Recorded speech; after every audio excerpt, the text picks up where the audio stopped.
real talk, Kentucky's on fire. From bourbon to ball games, we got that flow. On the We Do This Too podcast, yeah, you know. From country roads to the city lights, they bring the heat, man, every night. We do this too, let's make it clear. If you ain't listening, you ain't here. Welcome back, y'all. It's another edition of the We Do This Too Outdoors podcast. And as always, we are presented to you in partnership with brands that we feel represent the very best of the outdoor industry. So before we get started, we'd like to give a special shout out to Moultrie Products, Ullers Archery, Threads Custom Bowstrings, G5 Outdoors, Blackburn Apparel Company, Deer Pip Scents and Lures, Vision Clothing, Bluebird Waterfowl Company, Angry Chicken Outdoors, Alps Outdoors, and last but certainly not least, a special shout out to the good folks over at Briley's for leaving a legacy of shooting innovation. Whether you need new cameras to elevate the scouting experience, new arrows, or anything for your archery setups, clothing, scent, or whatever it may be, as a supporter of the podcast, you can use promo code WDTT promo. That's WDTT promo for 15% off anything on the website at ullersarchery.com. Some exclusions may apply. With that being said, let's dive into another episode of the We Do This Too Outdoors podcast with your host, Mr. Courtney Williamson. What's up, guys? Welcome to another edition of the We Do This Too Outdoors podcast. I'm your host, Courtney Williamson. I got a super special guest on today, Missouri's own, Missouri's finest, Mr. Ryan Kayhill. How you doing, brother? I'm doing well, man. I appreciate you having me on tonight. Yes, sir, man. Yes, sir. So let's get into it, man. So for the folks who don't know you, who is Ryan Kayhill in your own words? Man, so I always like to tell people first, I am a dad. I've got two little girls. My wife and I have been together for just about 8 years. We got a 6-year-old and a 3-year-old. But outside of that, man, baseball was who I was until I graduated college. So I played baseball growing up all through college. My wife and I had our oldest daughter a week before graduation. So that's kind of when titles shifted. But man, I'm from Missouri, born and raised in Kansas City. I moved out to Columbia for a little while, but then Springfield, Missouri, Southwest Missouri's home now. So a little bit all over the state. But man, I love anything outdoors, you name it, I'm doing it. But first and foremost, I'm a girl dad and a husband, and trying to be the best that I can be at those things, and then everything else kind of falls into place. Heard that. So I ain't seen I don't know how tall you are. I'm just looking at your stature. I'm gonna either say shortstop or center field. Right on the head. I played center field. Okay. Yeah. I'm a baseball guy too. So yeah. I played baseball and basketball growing up. Played a little bit in high school, a little bit in college. Basketball was my best sport. Baseball was where my heart was. Yeah. And as you know, the love of the game, man, it's hard to do anything else when you got that love for that game. You just want to do anything and everything that you can to play. So who's your major league team? The Royals. The Royals. But not only not just on that World Series run, the 2015, 2016. Everybody always tells me I'm either a Royals fan or a Chiefs fan because of the whole bandwagon thing. Man, I've been a Royals and Chiefs fan since the bad times. So, we struggled through it. And but yeah, MLB, I'm a Royals fan, just being from Kansas City. Gotcha. Yeah, I grew up a Red Sox fan. Pedro was my guy. He's the reason I started pitching. Yeah. Love Manny, Petey, Poppy, all of them. 49ers are my NFL team because of my father. My father was a Lakers fan, a Red Sox fan, 49ers fan. So growing up in household, you didn't have a choice. You better not walk in my dad's house with a Boston Celtics jersey on or a Yankees hat. Let me tell you that. No, man. Yeah, it was fighting words back in the day, but that's cool, man. Oh yeah. So where'd you play baseball at?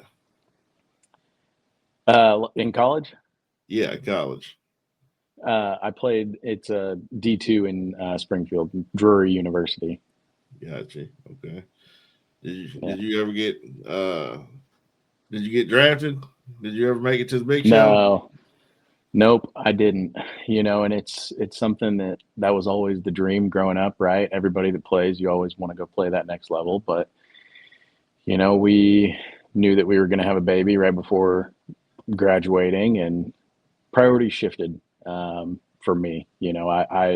I knew what that would entail, and that was just not something that I was going to be okay with being away from. So my priorities shifted. Even I kind of made that decision a little bit before the time had come, but I ended up getting hurt actually conference tournament of my senior year, so it kind of made that decision for me, which helped a little bit. I didn't have to live with I guess the what ifs. It just kind of it was a God thing, just that was the plan, and it was going to be here's a way that it's not your decision. Right. Yeah. That's usually the best way. You try to leave it up to us. We're gonna try to make it happen. God's always got that. Hold on. Stop. Think about this. Yep. Final say. Yeah. But so you're a husband, girl dad, and you're an avid hunter. So how did you mix all these? How do all these roles fit together in your daily life? Oh man, a lot of planning, a lot of strategic planning. No doubt. My oldest is in competitive cheer, and of course, that season starts right at deer season. So we're actually about to start her competitive cheer season. So just knowing kind of when to plan my trips, I kind of bank all of I joke I've got work PTO and then I've got wife PTO. And I try to bank all that throughout the year so I don't go on, spring trips or summer trips, and really just kind of bank them for the end of October and then the month of November. That's what's up. But what's really nice is that both of my girls and my wife actually, they have an interest in it. So I was actually able to take my oldest daughter a couple weeks ago for her first youth deer hunt. She shot her first deer a couple weeks ago, and man, she's hooked. So now that's going to be a lot easier. I can take her with me, and I tell my wife, hey babe, I'm going to go take the girls and we're going to go hunting. And eventually we're all four going to be able to go. And I'm looking forward to that. So right now I'm on a 9-day trip in Kansas, and man, it's tough. The guilt of leaving home and just being away. So yeah, I get that. It's nice that they've got an interest in it too. So my son, I just got him shooting a bow last year. Say, hey, Nice. bud, you coming hunting with me? Yeah, I'm going, Daddy. As soon as it gets too cold, he don't want to get out of bed. He's more of he's an afternoon hunter. So usually when I go in the afternoons, I'll take him with me.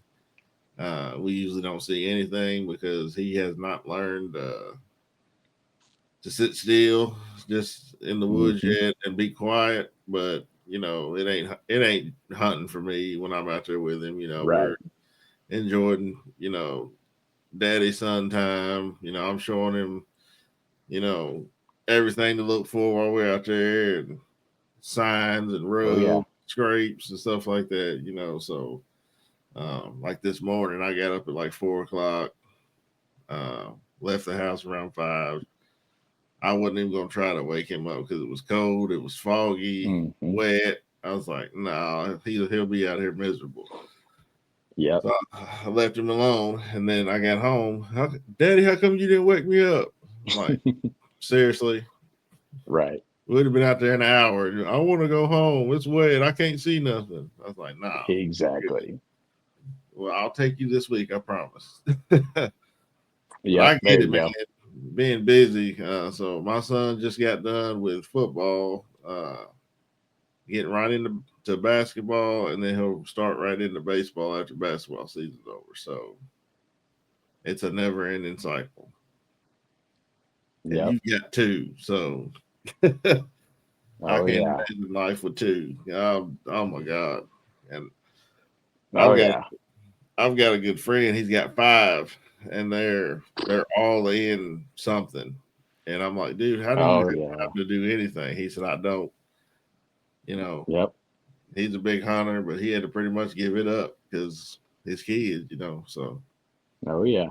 And it's something that you do it without, it's willingly, you give it up willingly. You might miss it, but man, when you have kids, it's everything changes. So, I get it. We capped it too, just because we like to play man coverage, not we didn't like the idea of zone coverage. I heard that. Yeah, we got one, and she said she didn't want any more, so we're Yep. done. I got my boy, so we were good to go. So tell me a little bit Yep. about Feathers and Fins, man. I seen your name under your Instagram, and I was like, okay, this is his business. Like, explain that to me a little bit.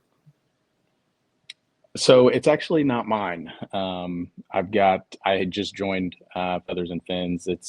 I've got some buddies in Springfield, Colby Fields and Trey Best. They actually started this in 2014, and they've been asking me for a little while to come on board and just be part of their team. And I really just didn't ever feel like I was prepared enough to kind of give them the time that they needed.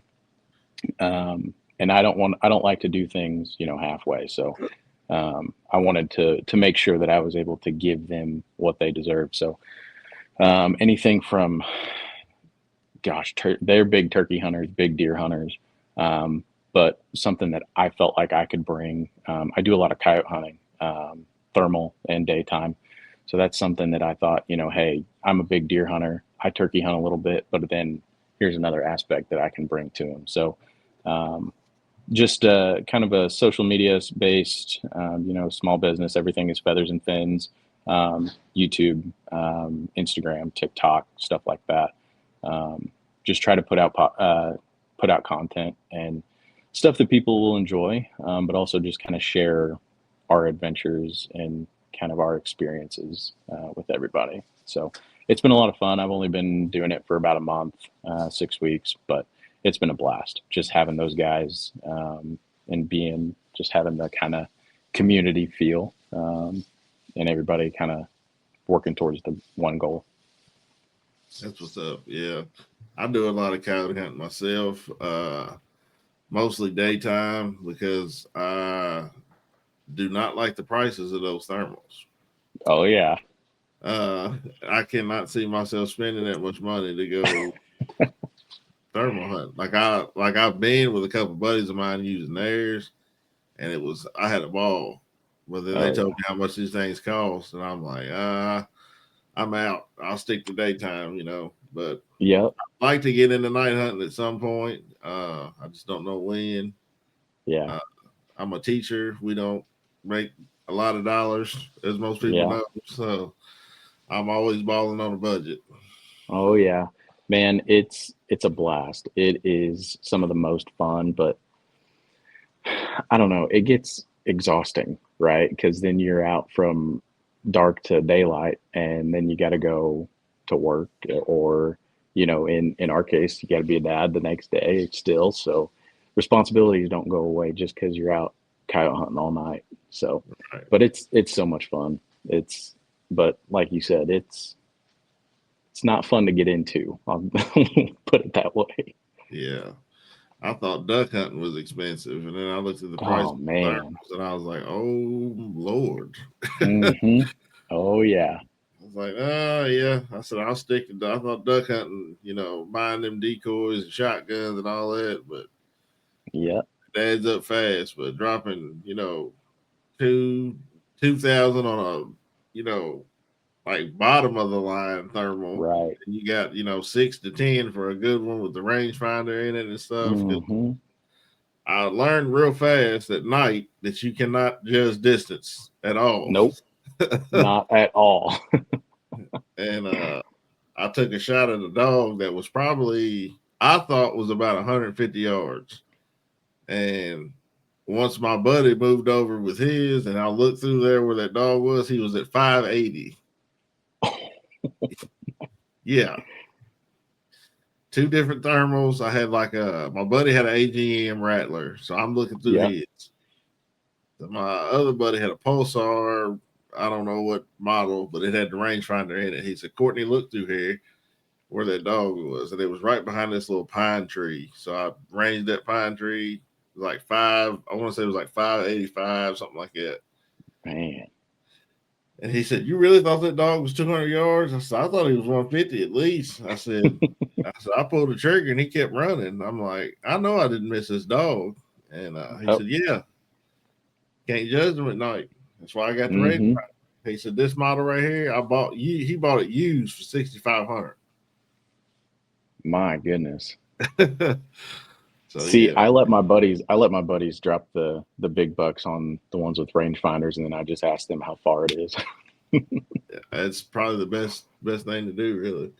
Oh yeah, for real. But so growing up, so did you get introduced to the outdoors when you were a kid, or is something that you acquired later on in life? yeah. So it was actually when I was a kid. I was in 4th grade. I remember it. My dad and I were walking through Bass Pro one day, and I saw a BB gun and wanted to get a BB gun, and then that transitioned into, gosh, I don't even remember what it was, but it was some outdoor. It was a hunting show on the Outdoor Channel in 4th grade, and I looked at my dad and I said, I want to do that. I want to go deer hunting. And he called up one of his friends, and we went out to their property, and I shot my first deer in 4th grade. Literally, this was like a 2-week time frame. So it wasn't much, there wasn't much planning to it. But since then, man, I've been hooked. If you ask my wife, I get a little obsessed with it. She says that deer season never ends. But man, ever since 4th grade, I've just been hooked. I actually got my dad into it. Most of the time it's, all my friends, their dad introduces them into the outdoors and stuff. And my dad did that, but more on the fishing side. So my dad was a big bass fisherman when I was growing up. I caught my first bass at 2. So I fished basically growing up, and then transitioned into hunting, deer hunting mainly. And it just kind of blew up from there. I got just such a passion for it. But he kind of introduced me to the outdoors and the fishing world, and then it just kind of grew into the hunting side. And now I don't really fish as much, honestly, which is kind of backwards. A lot of people will, the spring and summertime, they'll go fish, but man, I'm still, how can I prep for deer season? And so, yeah, we kind of got similar stories. My dad introduced me when I was fairly young. I was probably 5, 6 years old. But he was also a big fisherman. But he grew up hunting small game like rabbits, squirrel, quail, dove, stuff like that. No deer where he grew up in Somerville, Tennessee. There weren't any deer down there at the time. No turkeys, nothing like that. It's crawling with them now. So deer hunting, I pretty much had to teach myself once I started, because he didn't know anything about it. But he taught me the game. He gave me that passion, and he was also a big cat fisherman. oh yeah, Early Saturday mornings, man, we'd get up and he'd have a new spot to go just about every Saturday, and he'd get up super early. Sometimes I'd go with him, sometimes I wouldn't, just depending on what mood I was in that morning. But 9 times out of 10, I was out there with him, and I have not been fishing but maybe twice since 2014, since he passed. Like I can't get out there. It don't feel the same. Yeah. So yeah, just one of them things. But But as you're most athletes, Hmm. we have a very, very competitive spirit. Yep. So how does that competitive spirit turn over for you when you're out chasing game in the deer woods, the turkey woods, or whatever? Man, so I really try to take it and, you know, I hate to say, like, I don't like the term trophy hunter, right? Like, I don't, I've had people say that before, and it's like, that's not really what I do, but I want to, try to beat specifically like deer. I want to go beat a mature whitetail at his game in his bedroom. And like, that's what does it for me. Like, I want to pinpoint one deer and I want to go, you know, beat him at it. And sometimes that doesn't work out, and I accept that. But really, I just kind of put the same preparation, of think of like in baseball terms, we'll just keep it there, prepping for the World Series. How are you going to go prepare for that? And then a hunt with a mature animal is my World Series. You know what I mean? So everything that I do from preparation over the summer, shooting my bow, scouting new farms, hanging trail cameras, hanging stands, like I try to do everything perfect. You know, it never is, but that's where I go. I go to that place of how am I going to prepare to perform when the time comes. So it's just it's a me versus him thing. Sometimes I'll admit I invest a little bit too much into it, but that's okay. We all do, and sometimes it works out and sometimes it doesn't. But it's always a competitiveness, right? Of you know you get frustrated. It's not because, oh man, I didn't shoot a deer. It's because, man, I wasn't good enough today. So Yeah. um, that's kind of how I do it. Now the coyote side of things is where it gets a little bit different. We do a lot of tournaments. So here in Missouri, we've got like a Facebook group. It's called Mo One Nighters, and so through thermal season, every Friday and Saturday night, there's a virtual tournament in a Facebook group. And man, that brings out a different side of competitiveness hunting. Man, you're going up against guys with a live kind of scoreboard, and you're always just wanting to be, one, two, three dogs ahead of the next guy. And so we get a little bit competitive in that. We run and gun a lot, and you're always just wanting to shoot as many as you can. But at the same time, we're helping out landowners. So um, I've killed 56 this year, 56 coyotes this year. That's good. Um, my goal was 100 by the end of the year, and I don't think I'm going to get there. But um, just little stuff like that. Any way we can turn things into a competition amongst buddies and stuff like that, we do. Yeah, it's kind of well, it's guys. That's what we do. Yeah.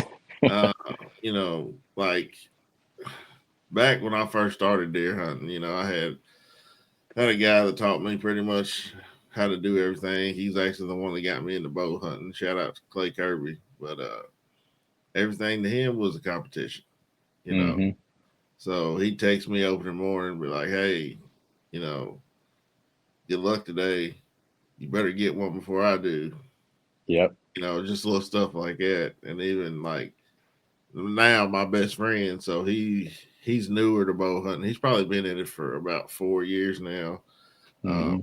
he killed his one buck here in Kentucky that we can kill um, during bow season, and it was big bragging rights for him because he got on the board before I did. Oh Uh, yeah. so he also killed a coyote with his bow, and he's been doing it big this year. I still ain't got Yeah. nothing yet, so it's like that competition spirit's there, and it used to make me mad. It's like some like people because I'm usually back in the day, I was usually the one of my friends that would kill a deer first, kill a turkey first, or whatever. Now I'm usually the last. It's like, all Yep. right, Stu Will, what you doing? I'm like, man, give me some time, but Oh yeah. Because bounce, they can't ever let you hear the end of it, right? right, you can. I mean, it's just that competitive spirit, but like the mounts that I have here in my office, the turkey fans I have here in my office, like I don't want to shoot a deer just to say, hey, I got my tag, whatever. I want to shoot a quality deer, Yep. uh, a mature deer if I can. I can always go out and shoot those for meat, but Right. um, me personally, I like to shoot mature deers. 2, 3 year olds, 3 to 4 year olds, just depending on where I'm at or whatever. But even in a time crunch, man, when uh, hunting season is about to end, a lot of people's like, whatever I see today, I'm shooting. Like, no, like, if it's too young, Yeah. I'm gonna let No. it pass. Like, I'm not just gonna take a deer just to say that whatever. We're all adults Yep. now. We still got that competitive spirit. Sometimes you'll beat me, sometimes I'll beat Hmm. you. It's just Yeah. yeah, you'll probably have some stories to tell on Thanksgiving. It was like, oh, Courtney didn't kill nothing this year.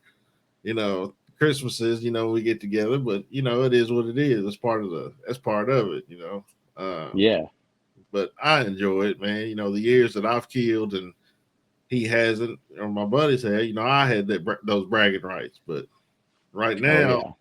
I'm at the tail end of it, man. I'm like, it's getting towards the end, and thought I was gonna tag one today, man, but I just, it was foggy out. Um, Hmm. the weather just wasn't. I don't know. The weather really wasn't cooperating. I didn't hear a lot of shots like I usually do on opening morning, Yeah. but I feel like Monday's gonna be the day, and I'm gonna be at work. So Of course. It never fails. but yeah, Yeah. it is what it is. That competitive spirit gets us all, man. It's just part of being a guy, I guess. Yep. Yep. And then being an athlete, it Mm, amplifies that, and it never goes away. no, never. So how'd you get into bow hunting and run down your bow setup for me? Man, I actually don't remember how I got like what sparked wanting to get into bow hunting. I remember I bought it was right before I graduated high school. I bought a Bowtech Fuel, so it was something to get into it, super adjustable. Yeah. Since then, man, I've gone through. So that was 10 years ago. I've run through a few different bow setups, my fair share. Me I like I like to tinker. That goes with everything. Bows, I reload now. That's a whole other rabbit hole. But my bow setup now, I'm a Hoyt guy now. too. I've I shot Bowtech, Matthews, PSE, you name it. I stuck with Hoyt the last 3 years.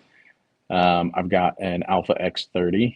Um, I'm I'm gonna probably get some flack for this. I'm pulling 84 and a half pounds with it. Ooh, more than Um, and it started out, I bought an 80-pound Hoyt because I was like, oh man, I got to make up some speed with my draw length. I felt like my draw length wasn't that long. I'm only at 29 and a quarter on my draw length.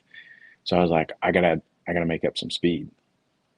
And it just, it really, Hoyt's draw cycle is really not that bad. It's my favorite out of all the brands that I shot. I was up in the air about switching actually this year, but stuck with Hoyt. So I'm running. I went with a little bit bigger shaft this year for my arrows. I jumped up from a 4 mil to a 5 mil shaft, so I'm a Victory Rip TKO guy now for this year. There's some things that I want to try. I always like to tinker with size, fletching configurations, you name it. But I really like the rips. I'm running the Beast broadheads on them. Phenomenal results with those. I shot a doe about a month ago and it was just devastating. I don't know if you're a mechanical or a fixed blade guy. I'm both. So I'm a G5 guy. So Okay. I was shooting I still have Montex in my quiver always, but I'm telling you, dude, those mega meats, Oh do not man. do not sleep on them. Oh, trust me. If I shot anything else, it would be a mega meat. I've seen I mean, truly, the results speak for themselves, right? You see guys all the time shooting mega meets, and they never fail. The holes they leave are incredible, and the blood trails. I mean, it's hard to deny it, you know. Yeah. Yeah, I love them So G5s, man. They yeah, I used to shoot. Well, I've shot probably every broadhead probably known to man. Uh, back then, some of the yeah, older ones, Swackers and hmm Rage and everything like that. I have not shot the new Beast. I've stuck with G5 for the past probably 5 years now. yeah. And before then, I was shooting the Q80 Exodus broadheads. Okay, Love those. They left a pretty good blood trail as well. But I yeah. shot a doe with Mega Meat. Actually had it was my buddy's arrow. We actually shoot the same draw. We got the same draw length and everything, same bow poundage and everything. And he didn't have any room left in his quiver. So I had six. I think I had just shot a doe the day before, so I only had 5 in there. So I put that 6th one in there, and that's the one I grabbed first when this doe come out and shot it. And I was like, "Oh, I just used yours." And he's like, go look at that hole." Yep. And I was like, "Oh my god!" I mean, it looked like a murder scene. Oh yeah. There was blood everywhere. I was like, "Wow." And I think at the time I had I think I was shooting those QADs, and I think I might have had some regular muzzies that you get from Walmart, you know. Oh And yeah. so that next season, my whole everything switched. I bought some Montex and I bought some Mega Meats, and I've been shooting those pretty much ever since. But I'm like you, I'm a tinkerer. Yeah. I own 3 bows right now. I've got a Prime, I've got a Bowtech, and I've got a Matthews. Mm, The smoothest draw cycle to me out there is a toss up between the Elite and the Primes. yeah. The Bowtechs are pretty smooth. Um, I like the Matthews draw cycle, but I've had some shoulder issues from ball and stuff like that. hmm All my other bows are set at 70 pounds. That Matthews of mine is set at 60, just Yeah. because of that draw cycle. But I'm actually looking forward to shooting the new Sicario. The PSE just dropped. Oh yeah. The new Ascend that Bowtech just dropped. I think Hoyt just dropped some new ones too. So I'm waiting to see. You know, I think Darton just dropped a new one. Yeah. I, I love this time of year when all the bows start dropping and you seeing all the companies kind of go head to head with each Yeah. other. But Yeah. I love it. I love My wife does not, because every year about this this time I'm thinking about, all right, let's see, how much can I get if I sell my bow, and then how much do I it. need for a new one? That's And then me. man, seeing the price tag on these new ones hurts. Yeah, I mean, it's getting more and more expensive, hmm but they're making these bows out of magnesium now, and Yep. I was like, I don't know if you ever seen Black Panther. But I was like, the next one's gonna be vibranium. They're gonna make a Yeah. vibranium bow, and it's gonna be $9,000. They're gonna be flying off the shelves. But Oh yeah. yeah, man. But so I think I already know the answer to this, but you tell me if I'm wrong. What's more important to you, the kill or the process leading up to the kill? Man, the process 10 times out of 10. I could go on any trip, right? And if I come out of that trip unsuccessful, I don't want to say unsuccessful. If I do not harvest an animal, I don't think, oh man, I just wasted a trip. Like, that process to me is everything. The actually harvesting an animal is just icing on the cake.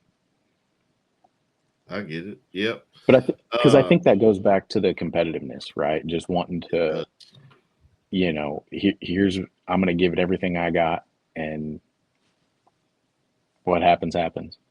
yep. you give it all that you got, and if you come up unsuccessful, you know that you gave it all you got. So there's nothing to hang your head about.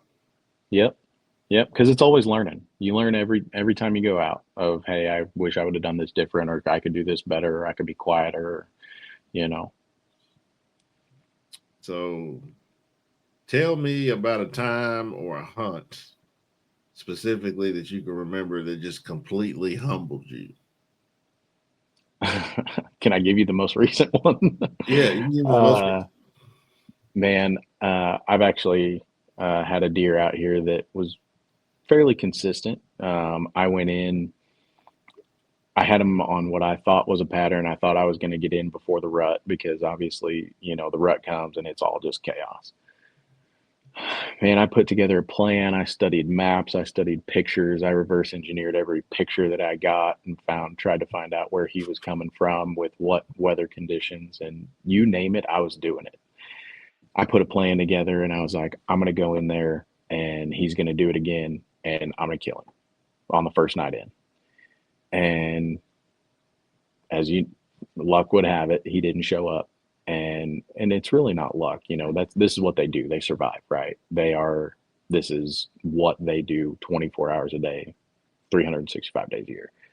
So it really made me kind of reel back a little bit because I just spent 3 days and did 2 all-day sits, and I did not see a single deer until probably 30 minutes before like dark, so right at sunset before legal was over. But man, I went in there and I don't know if it was more like a confidence because I didn't feel cocky about it, right? I was like, I feel confident that I've put in all of this effort and this work and I've done everything that I can do. And you want to talk about feeling humbled when I left, that was 2 nights ago. Man, spending 3 days chasing a deer, and I should have known better, and I should have maybe had some lower expectations, just with where we're at in the rut up here. You can't target a single deer right now, and it really just kind of brought me back down to earth. Of, hey, maybe I don't know, this specific situation as well as I thought I did, because I went in there on Wednesday and I was like, I'm going to make this happen right now. And I didn't. So it was that feeling, kind of a punch to the gut. I had that feeling walking back to the truck, but then once I had a minute to think about it, we came back to, okay, I did everything that I wanted to do. I put myself in what I felt like was the best position, and it just didn't work out. So it was both a humbling experience, but a learning experience of, hey, here's what I'm going to do next time. I get that. For sure. So somebody new that wants to get into bow hunting, they just heard you tell this story about, being humbled. And they're kind of on the fence about it. It's like, well, this might be kind of hard for me, or this might be this might be that. Like, what advice would you give a new, well, I wouldn't even say a new bow hunter, just a new hunter in general? What advice would you give them? Don't let it scare you. Don't let the possibility of failing or not, being successful right away, steer you away from it. Because in a lot of cases, it is probably one of the harder things that people will do in their life. If you want to do, if you want to hunt a certain type of way, right? If you want to go try to chase a mature animal and, be successful in that aspect, it's going to be extremely hard. But just don't give up. Don't get discouraged. Understand that, at the end of the day, if you win, so to speak, the prize is their life, right? So you just got to understand that, it's not always going to work out, but just dive in, ask questions. That's a big one. Ask questions and learn from other people's experiences. Maybe before you have to learn those for yourself. The community is huge. There's always people that are willing to help. There's always people that are willing to give advice. But really just experience it. That's the biggest thing. And don't be afraid to fail, because there's going to be a lot more failure than there is success, but you just got to, go in knowing that. Um, but yeah, just lean on people. Always ask questions. There's no dumb question. And, if people make you feel that way, then find somebody else, because that's not how it should be. For sure. So what do you think in your mind is like a big misconception that most non-hunters have about us hunters? I talk about this one quite a bit with some of my buddies, that we don't care about the animals because you know, we go and we kill an animal and people see that and they're like, oh, well, you don't care. All you want to do is kill things. And that could not be further from the truth. Like, I've got so much respect for, the animals that we harvest. It's because everything comes after that, right? The gratitude, and, we, process the animals that we hunt, and, well, the deer and the turkeys, we don't get into doing the coyotes. I know people that do, but that's not us. But the deer and the turkey, we eat those. My girls eat, venison. They eat turkey. So probably saying that we don't care, about the animals that we kill is the biggest misconception, because we care probably more than anybody.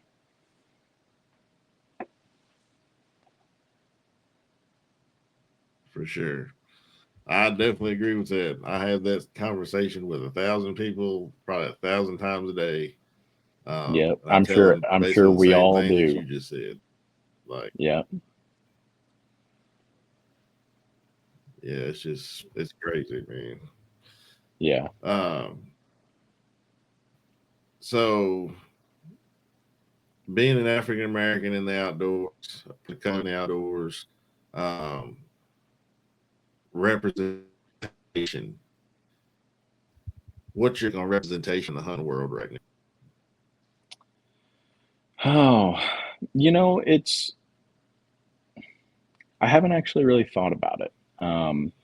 Social media. I will say I see a lot more of it, and I love it.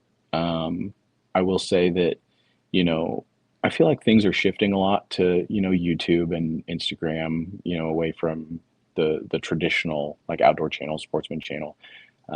Maybe just with kind of our generation. But I'm seeing more of it. Maybe not on a large platform, but locally, specifically, I see a lot more of it. And I love it. I don't ever really try to think too much about it. We're all just out hunting. We're all kind of doing the same thing, having the same goal. But I do see more of it, specifically on social media and locally.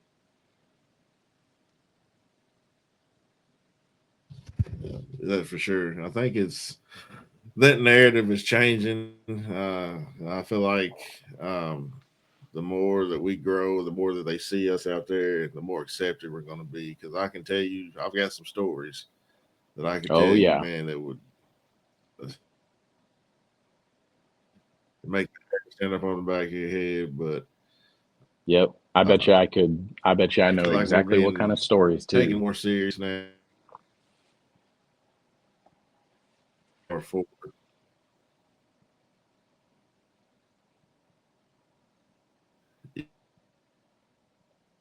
Yep, you do. You do. Kayhill, you got any upcoming hunts, any projects or goals that you're excited about for the future? I lost you there for a second. What'd you say? Oh, my bad. I said, what's next for Mr. Ryan Kayhill? I said, you got any upcoming hunts or projects or goals or Man, anything that you're working um, on for the future? so specifically in, like, the hunting and outdoors, kind of aspect, um, I'm really committing this year to starting to film, a lot more of my stuff. Now that I've joined Feathers and Fins, we're really trying to put out some really good content, do more of that, cinematography, and videography storytelling. Um, as far as hunts go, I've got 5 points in Iowa now. So the goal is to draw Iowa next year. Go up there, spend a lot of time up there. That's a once in, at least 5 year tag. So I told my wife, like, that's going to be, there's going to be a lot of time invested into that. So that's one I'm excited about. And then in the next few years, I want to go to Nebraska for a mule deer hunt. I don't know if I'm going to do archery or rifle. I would love to go shoot a muley with a bow. Man, I've heard it's tough to shoot a quality mule deer with a bow. But that would be a lot of fun. I've said it for 10 years and it'll probably be within the next 10 years, but I'm going to go elk hunt. Find somewhere, really go out and do it right and go kill an elk. That's like my long-term hunting goal. Yeah, that's mine too. But yeah, I feel like that's kind of, everybody wants to go shoot an elk, right? You want to go up in the mountains and go listen to him bugle in September. So, but yeah, between filming, my stuff now, that's been a little bit of a challenge for me, and not in the sense of just doing it, but I underestimated it, man. I really did. It takes a lot of commitment to try to film everything that you do. And then I greatly underestimated the editing part of it too. It takes a lot of time. But man, it's so much fun whenever, and not even for, my goal with it isn't, oh, I want to get big. I want to be, big on YouTube or whatever. It's just cool to go back and be like, hey, this is what my hunt was like. And then, hey, I put this all together and edited this. And now you can go watch it and really tell the story of it. So that's kind of my current project that I'm working on. Heck yeah, man. Well, I've kept you on here for long enough. I feel like I think we've got you got a pretty interesting background. I think this is a good one, man, that people will actually enjoy. I'm definitely gonna have to get you back on here. Oh yeah, for sure. Yeah, I appreciate you having me on. It was a good time, and yeah, anytime you want to do another one, I'm always down to do it. Sounds good, man. So you got any last words for the listeners? Man, just if you got a passion, chase it. That's really all I can say. There's a lot of things that will that can prevent you from doing it. Just go do it. Obviously don't prioritize it over things because it's not the most important thing out there. But if you've got a passion for it, make time for it. For sure. Mr. Ryan Kayhill, ladies and gentlemen, Missouri's finest. Yeah, man. That's this podcast will be out on Apple, Sportsman's Empire, Spotify, and my personal YouTube page. Make sure you give it a like, subscribe, leave a review, leave a comment. It helps me out, helps out the podcast. But like Mr. Cahill said, man, if you got a passion, chase it. It's the biggest thing that I'm trying to lead to my son right now, man. If he shows an interest in something, you keep feeding it. You keep feeding it and feeding it. Because you never know. One day you might look up your son, your daughter, they might be on TV doing, something that they had a passion for when they were 5, 6 years old. Like, you just never know with how things are going in the world right now. But yeah, man, I appreciate you, Mr. Cahill. Absolutely. I appreciate you having me on. Anything I can ever do for you, man, you got my phone number. Maybe we can get on a hunt one day, and we got to get Tyler back to Kentucky, back to his roots. Oh, yeah. For 2 years, and he still ain't came yet. Tyler, I know you listen to this. Come home. Hey, if you ever make it up this way, we'll go shoot some dogs this winter. I'm down. I'm Perfect. down. How far are you from Kentucky? About 5 hours, 4 hours? I'm probably about 4 hours from the western side of Kentucky. Okay. So I'm 3 hours from the western side of Kentucky. So it's probably another 7. It's probably a 7-hour trip. Hey, I'm down. I, I get in the Dodge and we'll ride. Perfect. Sounds Yeah, good. You just let me yeah, know. man. I appreciate you, man. I'll let you know, brother. We do Sounds this good. I too appreciate outdoors. you. Big game, small game, all game. We do this too. Yes, sir. It's your boy C. Will. What the hell?